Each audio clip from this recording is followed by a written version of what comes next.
오늘 은혜 받으실 하나님의 말씀은 신명기 17장 8절에서 11절입니다. 함께 봉독하도록 하겠습니다. 내 성중에서 서로 피를 흘렸거나 다투었거나 구타하였거나 서로 간에 고소하여 내가 판결하기 어려운 일이 생기거든 너는 일어나 내 하나님 여호와께서 택하실 곳으로 올라가서 레위 사람 제사장과 당시 재판장에게 나아가서 물으라. 그리하면 그들이 어떻게 판결할지를 내게 가르치리니 여호와께서 택하신 곳에서 그들이 내게 보이는 판결의 뜻대로 내가 행하되 그들이 내게 가르치는 대로 삼가 행할 것이니 곧 그들이 내게 가르치는 율법의 뜻대로 그들이 내게 말하는 판결대로 행할 것이요 그들이 내게 보이는 판결을 여겨 좌로나 우로나 치우치지 말 것이니라. 아멘. 오늘 신명기 17장은 교회 안에서 생긴 갈등을 해결하는 방법, 교회 안에서 생긴 갈등들을 해결하는 방법이라는 제목으로 은혜를 나누도록 하겠습니다. 우리가 교회 생활을 하다 보면은 갈등이나 다툼들이 굉장히 많이 생깁니다. 군대 얘기를 어쩌다가 한번 할 때들이 있는데 그러면은 그 군대라는 그 장소가 힘든 게 아니에요. 뭐냐면은 그 안에 있는 사람들이 힘든 겁니다. 그러니까 교회 생활도 교회 생활 자체가 힘든 건 아니에요. 그런데 뭐예요? 교회 안에 있는 사람들이 힘든 겁니다.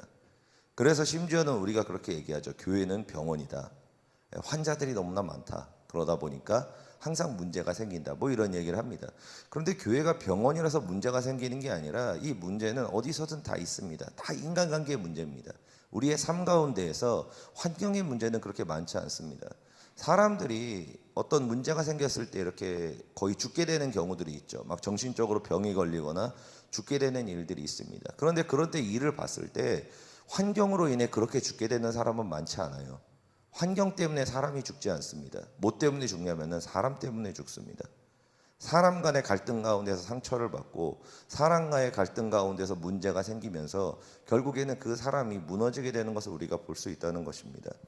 이처럼 밖에서도 집안에서도 사람 간의 문제가 있고 직장에서도 문제가 있고 굉장히 많은 곳에서도 문제가 있습니다. 그러니까 교회에서도 어때요? 똑같은 인간관계의 갈등의 문제와 여러 가지의 사건들이 생긴다는 것입니다. 그러면은 하나님께서는 이런 갈등이 생겼을 때 너희 교회 안에서 공동체 안에서 이러한 문제들과 갈등이 생겼을 때 너희가 이것을 어떻게 해결해야 되는지에 대해서 말씀하시는 것이 오늘 본문의 말씀입니다. 갈등이 생겼을 때 이렇게 얘기하라 그럽니다. 그러니까 다투고 구타하고 고소할 일이 생긴 것, 억울한 일이 생긴 거예요. 그러니까 판결을 내려야 되는데 서로가 막 얘기하고 하는데 결론이 안 나는 거예요. 서로가 옳다고 얘기하고 서로가 맞다고 얘기하고 내가 맞다고 얘기하다 보니까 이게 결론이 안 나니까 이제 그것을 어디로 가져가라는 거예요? 주의 종에게 앞으로 제사장에게 가져나가라는 것입니다.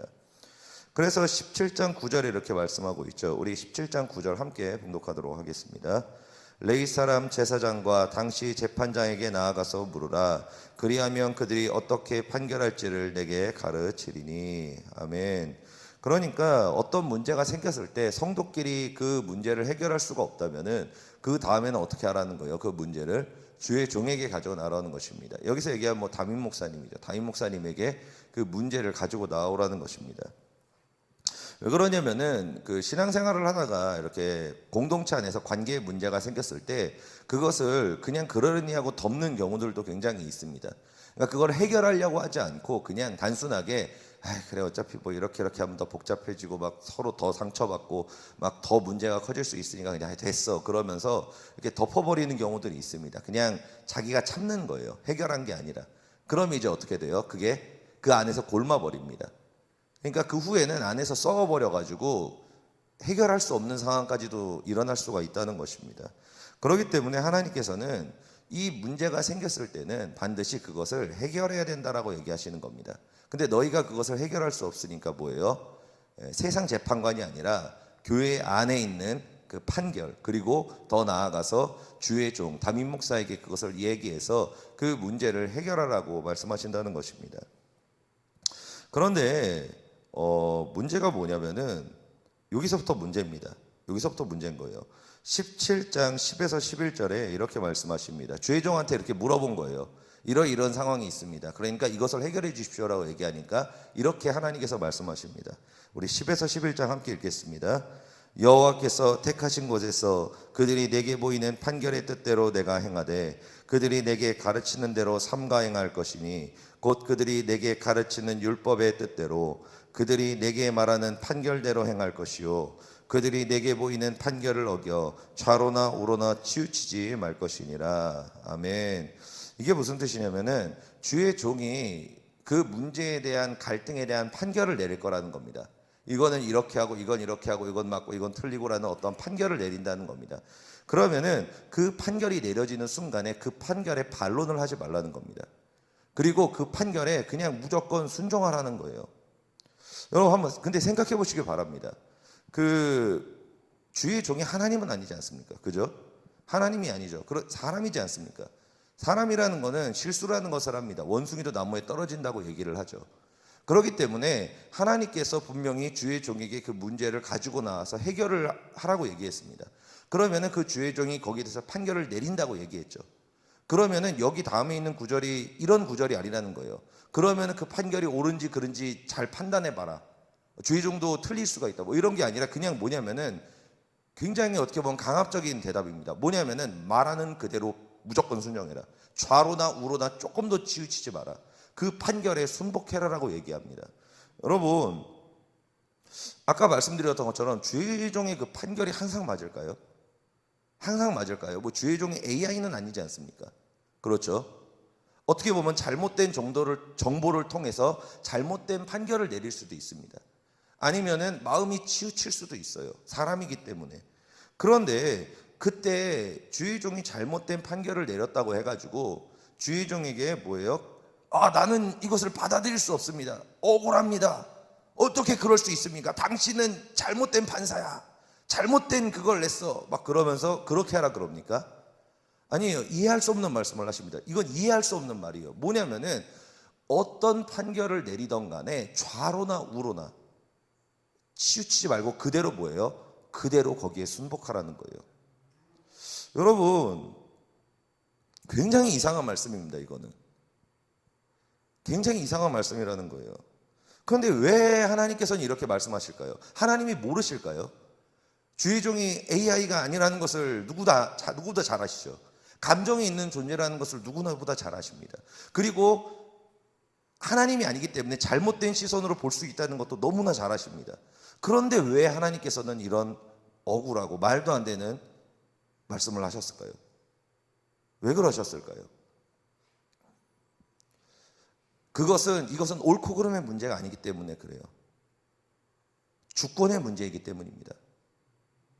이 판결은 주권에 대한 문제예요. 질서와 주권에 대한 문제이기 때문입니다. 제가 여기에 대해서 이해를 하는 이유가 뭐냐면은 이런 일이 있었습니다. 제가 옛날에 청년 때 교회에서 찬양팀을 했었는데 어른 찬양팀을 이렇게 했었습니다. 2부 찬양팀을 했었는데 그 2부 찬양팀에서 그 메인으로 맡고 계신 권사님이 계셨어요. 근데 그분이 물주예요. 물주입니다. 그러니까 교회 헌금도 굉장히 많이 하시고 그리고 찬양팀 막 양복도만 맞춰줘요. 굉장히 돈이 많으신 분입니다. 찬양팀이 한두 명이 아니에요. 막 10명 막 가까이 되는데 그 사람들 다 양복과 유니폼을 본인 사비로 다 섬겨주시는 거예요. 굉장히 많은 섬김을 하셨죠. 근데 그분의 루틴이 있습니다. 뭐냐면은 잠깐 저희가 기다릴 때 기다릴 만한 데가 없어가지고 우리 사무실에 보면 이렇게 책장 같은 거 있지 않습니까? 그런 데서 앉아서 기다려요. 근데 그 교회는 반대에 있습니다. 앉은 그 책상이 우리 앞쪽 그쪽에 있어요. 입구 쪽에 있어요. 그러다 보니까 거기 앉아서 성도들이 올 때까지 잠깐 기다리는 거예요. 찬양팀이. 그런데 찬양팀이 기다리는데 거기 앞에 이렇게 믹스 커피가 이렇게 꽂혀져 있습니다. 꽂혀져 있어요. 근데 제가 옛날에는 굉장히 소심한 사람이었기 때문에 지금은 안 그렇지만 눈치를 굉장히 많이 봤습니다. 그래가지고 커피가 있는데 그 권사님이 항상 올 때마다 그 커피를 종이컵에다가 타가지고 마시는 거예요. 믹스 커피를. 그래가지고 제가 한 달을 지켜봤습니다. 나도 마시고 싶은데. 근데 소심해가지고 마시기가 좀 부담스러운 거예요. 그래서 한 2달을 지켜봤습니다. 근데 계속 마시는 거예요. 3달을 지켜봤는데도 계속 마시는 거예요. 그리고 사람들이 뭐라고 아무도 얘기를 안 하는 거예요. 그래가지고 이거 마셔도 되는가 보다. 그러고 나가지고 제가 그날 용기 있게 믹스커피를 딱 따가지고 이렇게 해서 딱 이렇게 부었습니다. 물 탄 게 아니에요. 아직 그냥 이렇게 해서 쪼르륵 부었습니다. 그런데 갑자기 지나가는데 어떤 전도사님이 지나가니거든요. 기숙청년 뭐예요? 그러는 거예요. 그래서 왜요? 제가 굉장히 소심했거든요. 네, 왜요? 눈도 잘 못 맞췄습니다. 그때는. 왜요? 그랬죠. 그러니까 누구 마음대로 그걸 먹어요. 그래가지고 뭐 저 권사님 매번 드시던데요. 누구 마음대로 먹냐고요. 막 그러는 거예요. 그거 먹으라고 거기다 돼 있는 거예요. 막 그러더라고요. 함부로 왜 먹어요? 뭐 그렇게 얘기하는 거예요. 그러니까 그 말을 딱 듣는데 굉장히 기분이 나쁜 거예요. 내가 지금까지 교회에 낸 헌금이 얼마며, 아니 내가 지금 이게 한 박스 해가지고 당신한테 갖다 줄 수도 있어. 근데 겨우 이 믹스커피 하나로 나를 이렇게 막 도둑질하는 사람처럼 막 이렇게 얘기하는 게 너무 화가 나는 거예요. 그러니까 이제 그때부터 막 생각이 되는 거죠. 이런 사악한 주의 종, 네가 바로 사꾼이지. 뭐 이따구로 막 그러냐. 그러면서 막 화가 나는 거예요.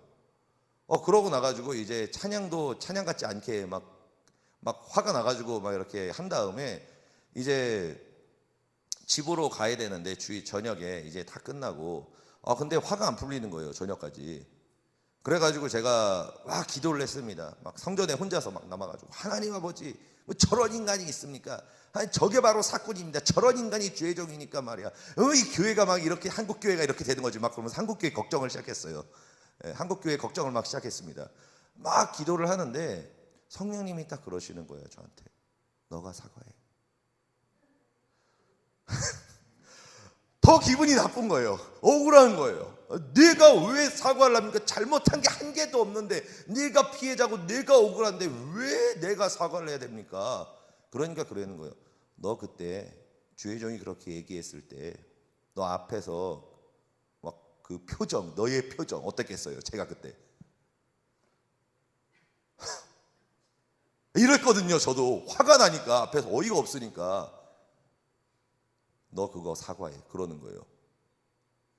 그럼 제가 열심히 씨름을 했죠. 이제 야곱이 씨름하는 것처럼 주님과 못합니다 해라, 못합니다 해라, 못합니다 해라. 그래가지고 결국에는 제가 일주일 동안 기도를 했어요. 하기 싫어가지고. 그런데 결국에는 뭐예요? 하나님 말씀하시면 순종을 해야 됩니다.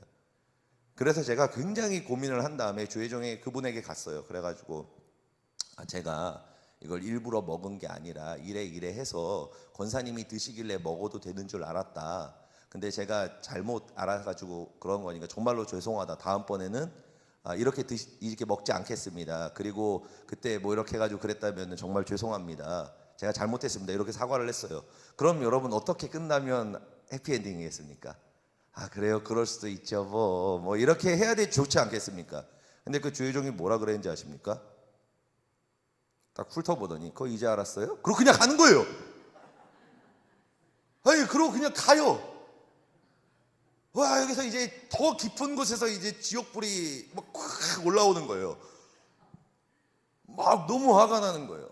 내가 이렇게 순종해서 내가 먼저 고개를 숙였는데, 내가 잘못한 게 아무것도 없는데 내가 먼저 숙였는데 어떻게 주의종이 저 따위의 반응을 할 수가 있나. 저거는 사꾼을 넘어서 진짜 주의종이 되면 안 됐는데, 저 인간은 도대체 하나님은 왜 저게 바로 자기 맘대로 신학교 들어와 가지고 하나님이 콜링도 안 했는데 막 그런 주의종이다. 저건 주의종도 아니다. 그냥 아줌마지.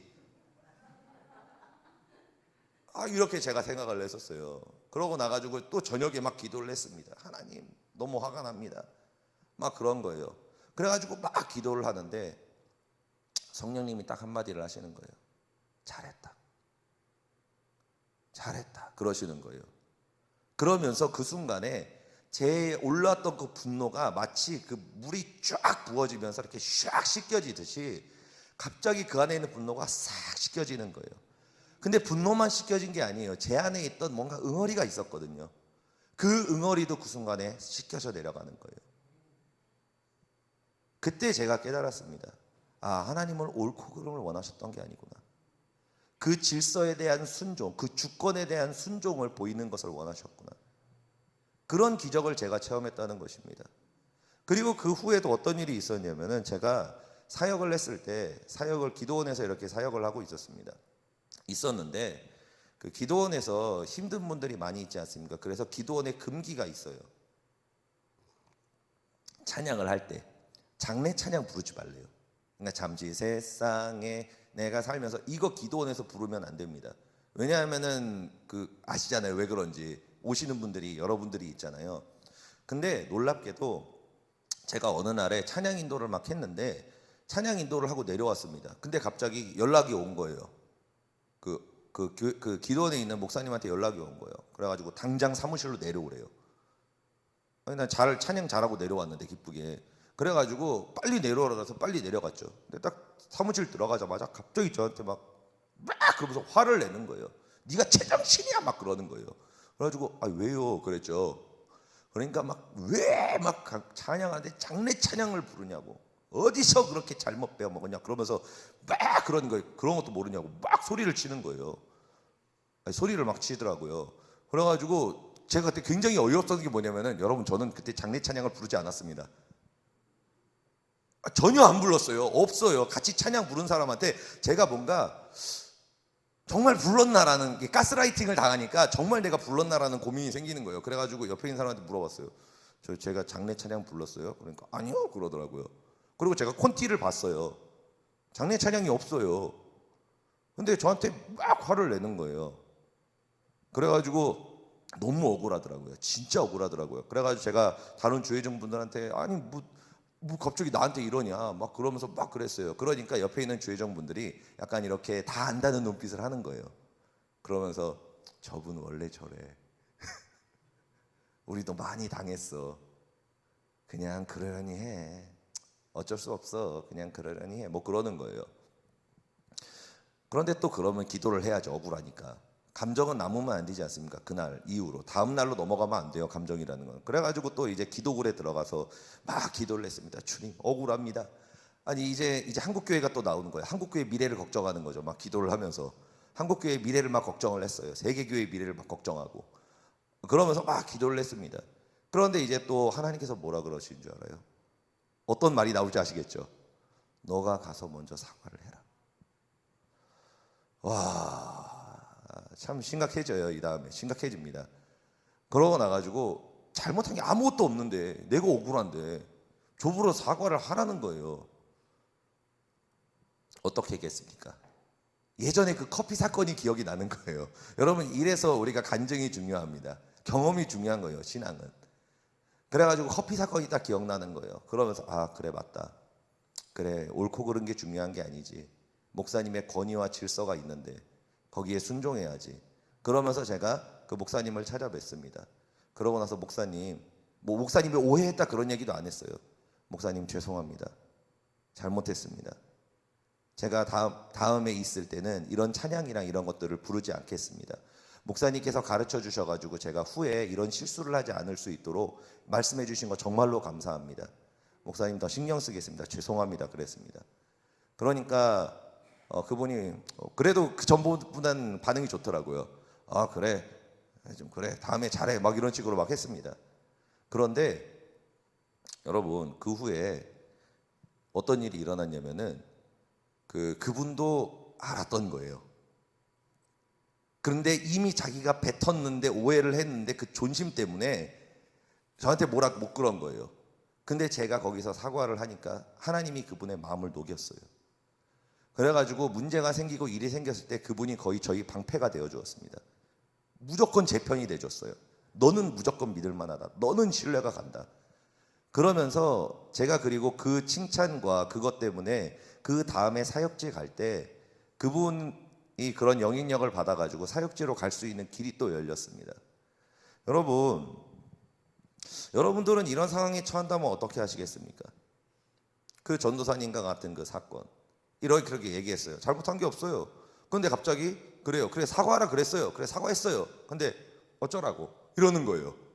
그럼 여러분들 거기서 어떻게 반응하시겠습니까? 그 후에. 그리고 여러분들이 잘못한 게 아무것도 없는데 그냥 철저한 오해일 뿐이에요. 근데 상대방을 잘못된 사람으로 매도를 했어요. 주의 종이 대놓고 사람들이 있는 앞에서. 그러면 여러분들은 어떻게 반응하시겠습니까? 어떻게 반응하시겠냐는 거예요. 여러분 우리의 삶은 옳고 그름으로 나아가는 것이 아닙니다. 예수 그리스도께서 틀리셨습니까? 그래서 고난을 당하셨습니까? 그래서 오해를 받으셨습니까? 그래서 십자가를 지셨습니까? 아니죠. 아니라는 거예요. 그것이 바로 생명의 길이고 사람을 살리고 우리가 부활하는 그 은혜의 길이고 훈련의 길이고 시험의 길이었기 때문에 그래요. 하나님께서 왜 우리에게 이 본문을 통해 가지고 여호와께서 택하신 곳에서 너에게 판결을 내릴 건데 그들이 내게 가르치는 그 뜻대로 말하는 판결대로 옳던 그르던 어쩌던 상관없이 판결이 내려진다면 그 판결에 좌로나 우로 치우치지 말고 그대로 순복하고 순종하라는 거예요. 억울한 판정을 내려도 오해되는 판정을 내려도 심지어는 잘못된 판결을 내릴지라도 너는 그 말에 순복하고 순종하라는 거예요. 왜? 우리는 승자와 패자를 나누는 자가 아니기 때문에 그래요. 우리는 옳고 그름을 따지는 자가 아니기 때문입니다. 우리는 뭐예요? 하나님의 주권과 그 질서 아래서 순종하는 하나님의 백성이기 때문입니다. 하나님께서는 이런 사람에게 어떻게 해주시겠습니까? 성경에 보면은 왕들이 세워집니다. 그런데 그 왕들이 완벽한 건 아니에요. 실수도 하고 잘못도 하고 심지어는 사울과 같은 악한 왕들도 있습니다. 그런데 심지어는 그 악한 왕들 앞에서도 어떻게 합니까? 다윗이 어떻게 합니까? 대적하지 않습니다. 그리고 그걸 가지고 억울하고 막 그렇게 하지 않습니다. 어떻게 해요? 하나님의 말씀과 질서에 순종을 했습니다. 그러니까 어떤 일이 벌어집니까? 그 왕은 결국에는 심판을 받았죠. 그러나 다윗은 하나님의 마음에 합한 자가 되어서 이렇게 하나님이 말씀하셨죠. 내가 너의 집을 세우리라. 내가 너의 모든 아픔과 그 어려움들 내가 다 봤다. 그러나 너는 그 어려움 가운데서도 그 아픔 가운데서도 그 고통 가운데서도 너는 나의 질서에 순종하는구나. 내가 너를 보았다. 너는 나의 마음에 합한 자라. 내가 너의 집을 세워주리라. 여러분, 우리와 하나님은 기준이 완전히 다릅니다. 우리는 눈앞에 무언가를 가지고 판결을 받기를 원합니다. 그러나 하나님께서는 그 판결 위에 계십니다. 하나님은 우리를 확인하고 싶으신 거예요. 우리의 주권과 우리의 믿음을 확인하고 싶으신 것입니다. 그래서 하나님께서 말씀하시는 시험은 테스트라고 얘기하는 거예요. 그리고 신앙은 뭐예요? 반응이라고 이야기하는 거예요. 여러분, 억울할 수 있죠. 오해를 받을 수 있습니다. 심지어는 예수님처럼 십자가에 못 박힐 수도 있습니다. 조리돌림 당할 수도 있어요. 그러나 그때 주님께서 말씀하십니다. 너는 나를 믿느냐? 그리고 너는 이 상황에서도 십자가를 질 수 있느냐? 여러분, 우리는 죽는 훈련을 하는 자입니다. 그리고 죽어야 됩니다. 그래야 부활할 수 있기 때문입니다. 항상 우리의 마음 가운데 가져야 할 것이 그런 부분이죠. 하나님은 우리를 아픔을 아신다는 것입니다. 하나님은 우리의 연약함도 아신다는 것입니다. 제가 얼마나 억울했겠습니까? 얼마나 억울했겠습니까? 내가 잘못한 게 아무것도 없는데요. 심지어는 덮어 씌워진 건데요. 그러나 그럼에도 불구하고 하나님께서는 말씀과 그 질서에 순복하기를 원하신다는 것입니다. 그러니까 우리는 눈앞의 것만 보면서 항상 움직이려고 합니다. 그러면서 맞니 틀리니 옳니 뭐니 이러니 저러니 를 얘기합니다. 그러나 하나님께서는 우리에게 얘기하시는 거예요. 절대로 심판자의 위치에 서지 마라. 절대로 재판관의 위치에 서지 마라. 옳고 그름의 판단은 너한테 있는 게 아니다. 옳고 그름의 판단은 그 질서 아래 있다. 그리고 그 질서에 순복했을 때 너가 억울할 수도 있고 힘들 수도 있고 그리고 너가 오해로 말미암아서 상처받을 수도 있지만 그러나 내가 너를 보고 있다. 그리고 내가 너의 집을 세우리라. 이렇게 말씀하신다는 거예요. 여러분, 오늘의 본문은 하나님의 주권에 대해서 이야기하는 것입니다. 그리고 그 질서에 대해서 얘기하는 것입니다. 그리고 우리에게 너는 어느 자리에 서 있느냐라고 말씀하시는 것입니다. 너는 나의 자녀, 그 말씀과 주권 아래 있는 자이냐? 아니면은 너는 심판자의 자리에 있냐? 재판관의 자리에 있는 것이냐? 그것을 물어본다는 것입니다. 여러분들의 삶 가운데 억울한 일이 있을 수가 있습니다. 그리고 힘든 일도 있을 수가 있습니다. 많은 고난을 당할 수도 있습니다. 그러나 그때 기억해야 될 것, 그것이 바로 예수 그리스도께서 지셨던 십자가의 길이라는 것입니다. 내가 죽고 오직 하나님만 사시는 그 부활의 역사를 체험하는 그 골고다의 길이라는 것입니다. 여러분, 십자가를 지고 쓰러질 수 있습니다. 그리고 십자가 때문에 온몸에 피를 흘릴 수도 있습니다. 그러나 버티지 못할 때 하나님이 또 은혜롭게도 시몬과 같은 또 도와주는 돕는 자를 보내주십니다. 그래서 그 십자가를 질 수 있도록 또 도와줍니다. 그러고 나서 결국에는 뭐예요? 언제 그 모든 것이 맞춰집니까? 그 십자가에서 죽었을 때. 그런데 그때 예수님께서 뭐라고 말씀하셨습니까? 주님, 저들이 하는 것을 알지 못합니다. 저들을 용서하여 주옵소서. 그 용서의 고백이 그 십자가에서 나왔을 때, 그 긍휼의 고백이 나왔을 때 비로소 우리는 하나님의 자리에서 내려오고, 그리고 하나님께서 나의 왕이 되시고, 그리고 부활하시고 하나님께서 우리의 집을 세워가시는 그 놀라운 증인이 될 수 있을 것입니다. 우리 모든 성도님들 한 분 한 분 오직 십자가를 바라보시기를 바랍니다. 그리고 하나님께 모든 것을 맡기시기를 바랍니다. 그렇게 나아갔을 때 하나님께서 여러분들에게 말씀하실 것입니다. 너는 내 마음에 합한 자라.